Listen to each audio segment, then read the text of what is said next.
thought I would do a different video for today's YouTube, and there's two videos that I actually wanted to do, and this is one of them.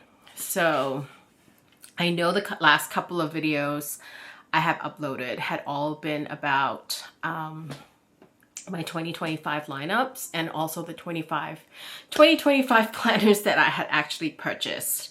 So I wanted to give you a quick update on those. First of all, I purchased the Kinbors, the Weeks and the A5 size in the Kinbor.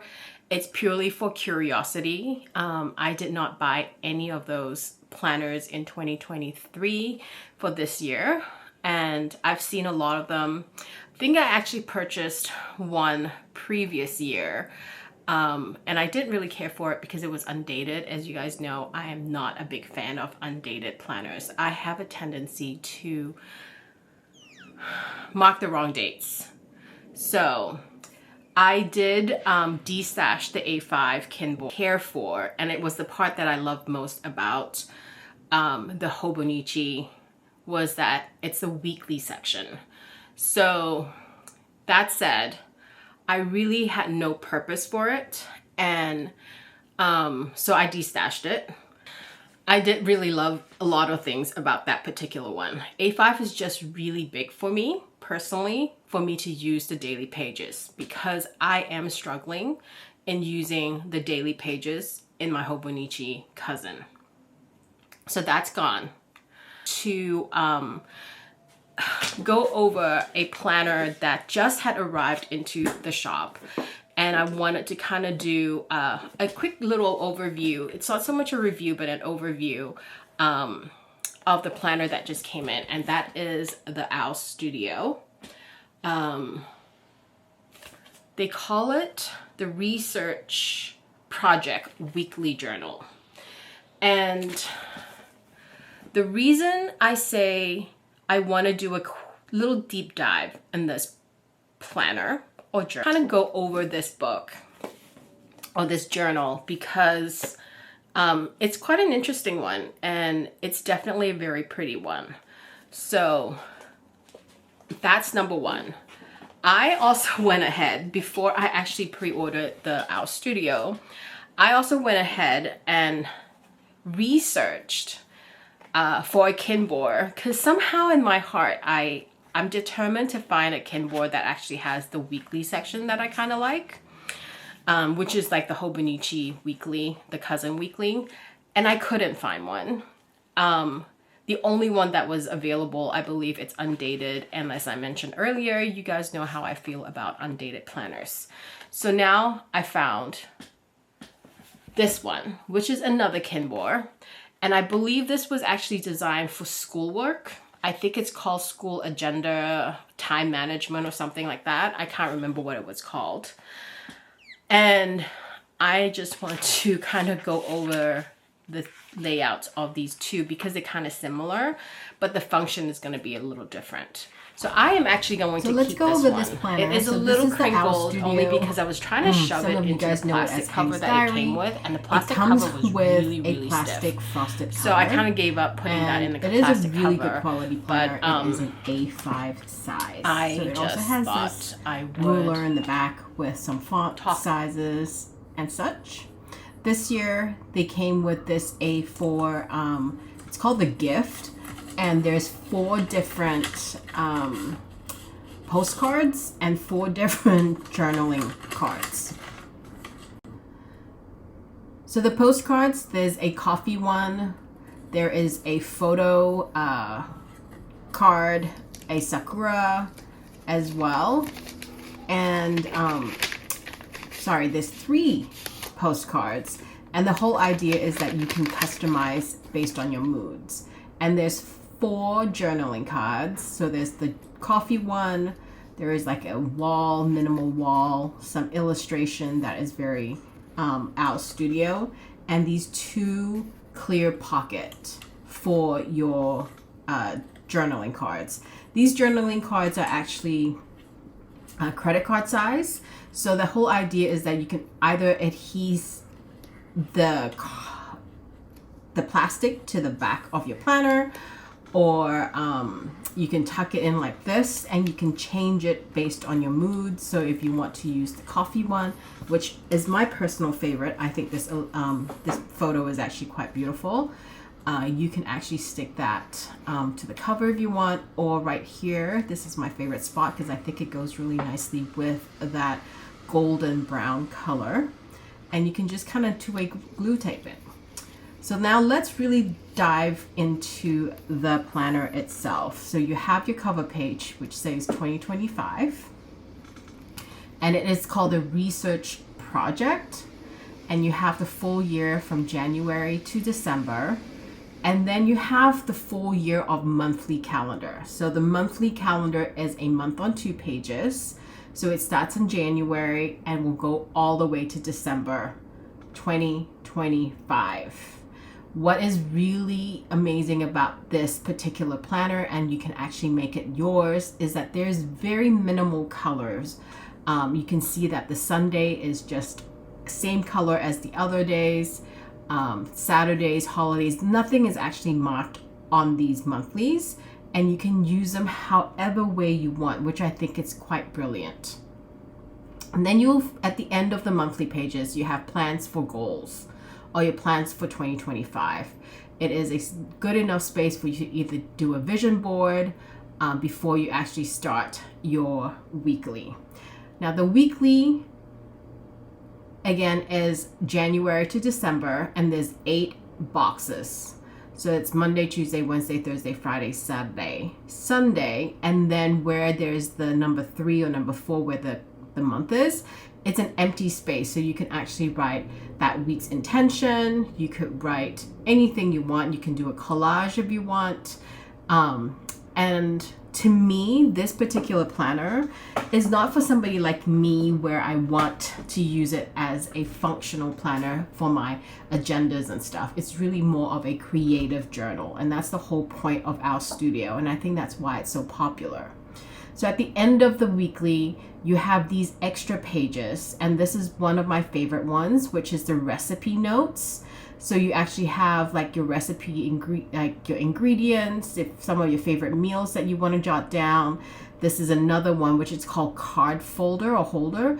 This is actually brilliant when you actually go for those coffee dates with your girlfriends. You can get some ephemera, write down your favorite drink or sketch your favorite drink. And then there you have that nice little memory in the back, or places that you want to hold for 2025 that you love. A couple of empty pages called free notes, and then this other one is anything form, so you can use this for anything basically.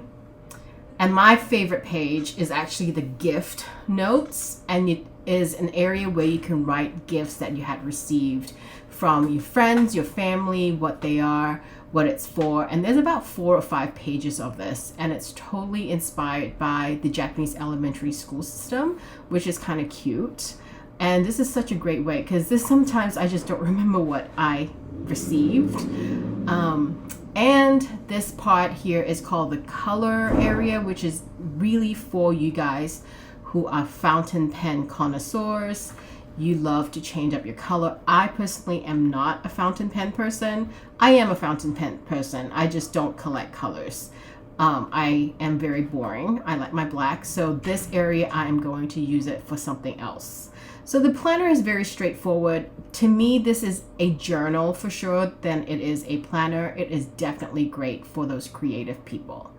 Now let's look at our Kinbor 2025. This I purchased, like I said, I am determined to find something in Kinbor that has a weekly planned. And when I got this is very similar to the Owl Studio layout when it comes to the weekly. I'm not going to talk too much about the way this particular Kinbor looks in the front and the back end of the Kinbor, because it looks exactly the same as the A5 Kinbor or the A6 Kinbor. So you have these same calendar pages, you have this overview, quarterly overview, or quarterly tracker, very similar to, say, the Hobonichi. The paper again is the Tomori River paper. It's very soft, it's very smooth. I personally love this paper very, very much. And then you have your monthlies, and it looks just like your other Kinbors, your other Hobonichis. Again, this was designed for students, so this is definitely more of a functional planner than it is, say, a journaling style planner. Of course, you can make it however way you want. This is my favorite page. I'm going to implement that particular page in all my planners. And this is the layout, and this is the layout that I wanted to try out. So it is very similar to the Owl Studio. You have them in blocks, your days in blocks, and then you have that empty space. The only difference really to me is that it doesn't have all those illustrations that comes with the Owl Studio, and this also comes with about 65 pages of grid note pages in the back.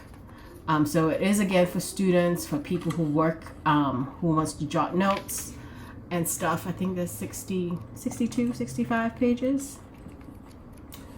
And then you have all those miscellaneous pages that is just the same as your A6, your weeks, as well as your other A5 layout. So you have your 21-day plans, you have your favorites, there's a couple of pages of your favorites. And then you also have like the gifting log. You have your eye exercises, your planner sizes, the map of China. You have the map of the world. You also have the solar system. So this is the Kinbor A5.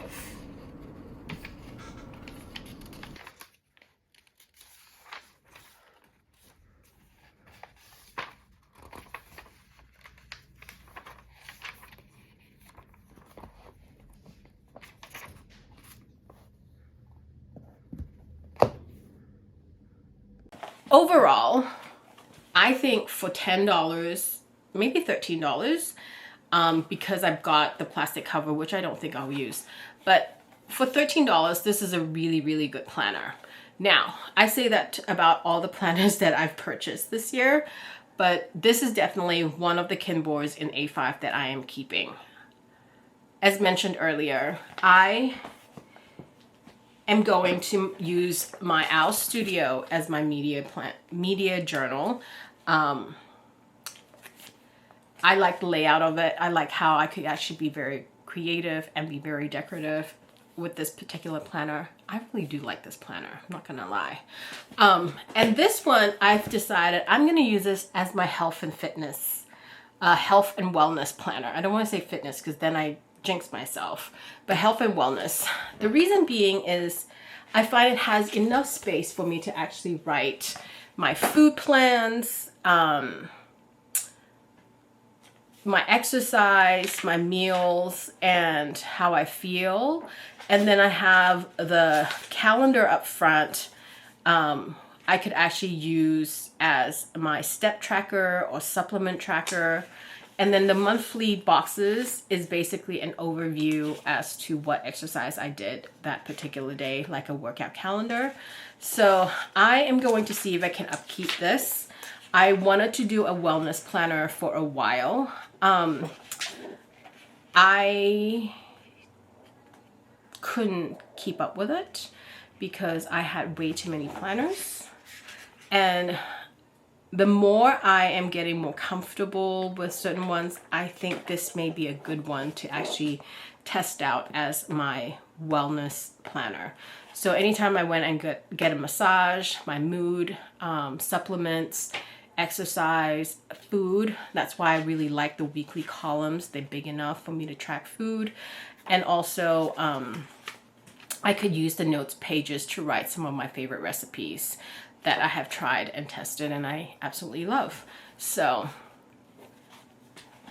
that's my honest opinion on these two planners. So sorry about the rambling. Thank you for staying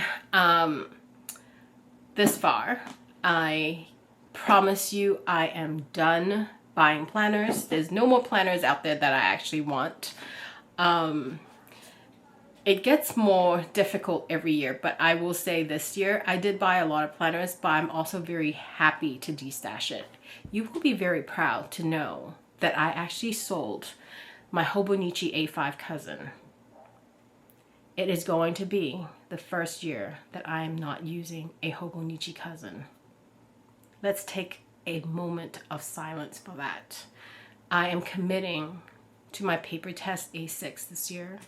I am committing to my Hobonichi A6 Techo for my daily journaling, and my A5 plotter for my shop business.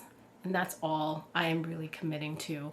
And I can't believe it is going to be the first year where I do not have a Hobonichi A5 cousin or a Han. So let's regroup when it comes to spring release and see if I could keep up with my promises. But that said, thank you very much for watching, and I hope you guys find the journal that you want to use, the planner that you want to use, and you have all